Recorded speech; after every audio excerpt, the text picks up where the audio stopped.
You mentioned a design test. I'm not really familiar with what exactly do you test in a design test. I mean, clearly designs, but Oh, I don't know what that phrase means.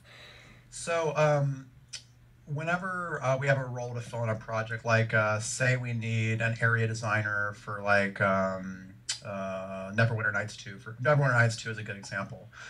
Um, Whenever we're hiring and we need, say, like three designers for that position, what we'll do is we'll sit down and say, what are all the tasks that a designer would need to do in that position?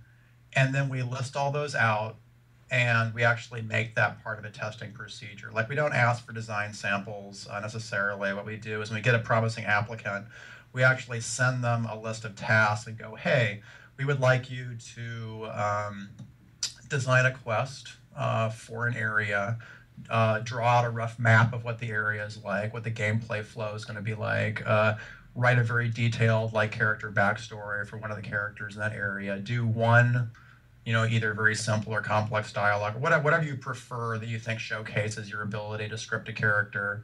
Lay out what you imagine a cutscene requirements would be, scripting requirements, and then we send that to the designer, and then we see what they come back with to see if they'd be a good fit. Because sometimes what we'll get is promising applicants who may not always understand the range of tasks that would be needed for area design on Neverwinter 2. So we try and make sure the tests are specifically geared for the product that we're doing. So, for example, working on the South Park level design is much, much different than doing a level for Neverwinter Nights 2, and the test should look for those skills and applicants.